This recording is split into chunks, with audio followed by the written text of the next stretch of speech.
안녕하세요. 만나서 반갑습니다. 저는 대기업에서 철강업종과 건설업종을 담당하고 있는 멘토 김동아라고 합니다. 자, 이번 시간엔 사마페인트라는 종목에 대해서 알아볼 건데요.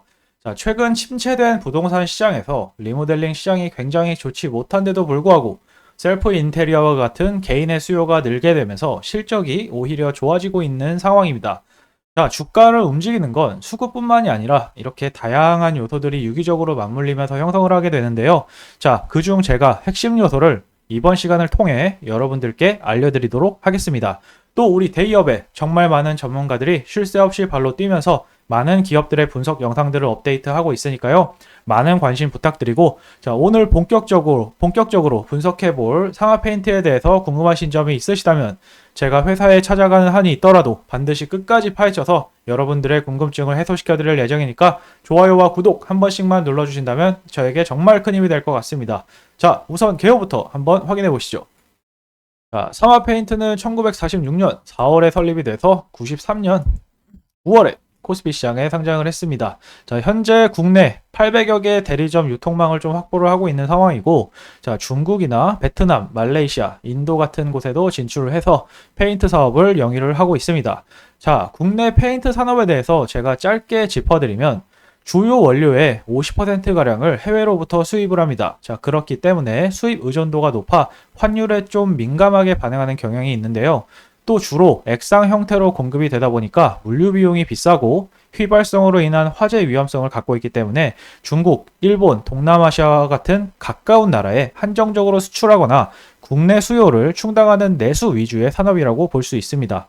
또 세계 각국에서 페인트 유기용제에서 발생되는 그런 휘발성 유기 화합물에 대해 환경 규제를 강화를 하고 있죠. 자, 이에 따라 도료의 유기용제 사용량을 줄이려는 노력이 확대가 되고 있는데, 자, 국내 경우에도 재작년에 휘발성 유기화학물 함유 기준이 강화되었습니다. 자, 포인트는 앞으로 페인트 산업의 핵심은 친환경 제품 생산 확대라고 볼 수가 있는데, 자, 사마 페인트의 경우 매년 친환경 관련 신규 브랜드를 출시하면서 시장에 어느 정도 잘 따라가고 있는 회사이다 라고 좀 간단히 이해를 하시면 좋을 것 같습니다. 자, 재무 건전성 한번 체크해 보겠습니다. 자, 사실 국내에 상장되어 있는 페인트 업체의 재무는 모두 안정적입니다. 자, 그도 그럴 것이 이미 수요에 충분히 대응할 수 있는 공급 체계를 갖춘 과점 시장이기 때문인데, 자, 빛을 내서 캐파를 늘릴 이유가 전혀 없는 것이죠. 자, 그래도 굳이 말씀을 좀 드리면 부채에 대한 유일한 변수는 신사업 진출을 위한 기업 인수 정도라 말씀을 드릴 수 있는데요. 자, 하지만 도료 산업은 계속해서 시장이 커지고 있는 추세이기 때문에, 자, 기업 입장에서 굳이 위험한 선택을 할 이유가 없습니다. 자, 그런 측면에서 단기적으로나 장기적으로나 재무 건전성은 매우 뛰어나다고 볼 수 있겠고요. 자, 실적 동향 한번 살펴보겠습니다. 자, 페인트 업체들의 실적 동향을 보면, 자, 작년보다 올해 좀 많이 벌었습니다. 자, 이유는 딱 하나인데, 자, 제가 아까 말씀드렸다시피 페인트 생산을 위해선 원료의 50%를 수입을 하게 됩니다. 자, 그렇다 보니 원달러 환율이 하락을 하게 된다면 자연스럽게 원재료비 부담도 덜하게 되는데요. 자, 또 여기에 주택시장 부진에도 최근 개인 인테리어가 유행을 하게 되면서 페인트 수요가 증가를 하게 됩니다. 자, 관련해서 최근 업체들이 페인트 가격을 인상을 했고, 자, 그러한 영향들을 받아서 지금의 실적을 기록하게 된 것이라고 좀 보시면 좋을 것 같습니다.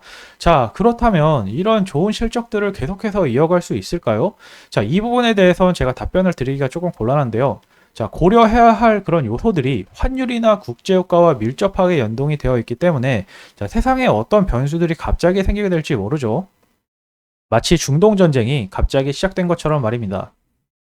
자, 이건 최근에 발생한 이슈인데 이 부분 주목을 해봐도 좋을 것 같습니다. 자, LG화학이 친환경 재활용 페인트 원료를 공급을 하면 상하 페인트에서 모바일용 코팅제를 만들어가지고 휴대폰 제조사에 공급하게 되는 구조인데, 자, 휴대폰 생산이 많아지면 관련 테마를 형성할 수도 있겠죠. 자, 이런 기초자재 주식들은 본업보다 테마성 수급이 더 많기 때문에, 자, 이런 사소한 부분도 기억해 둘 필요가 있습니다.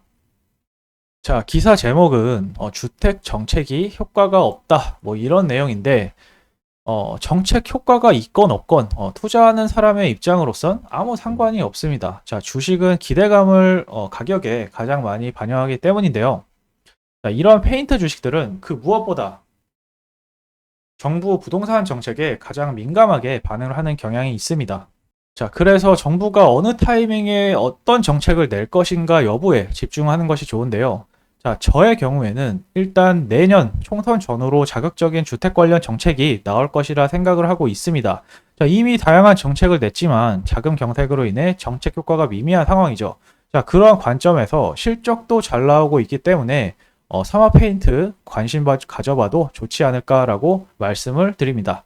자, 여기까지만 아시더라도 사마페인트를 투자함에 있어 기본적인 내용은 모두 숙지하셨다라고도 볼 수가 있는데요.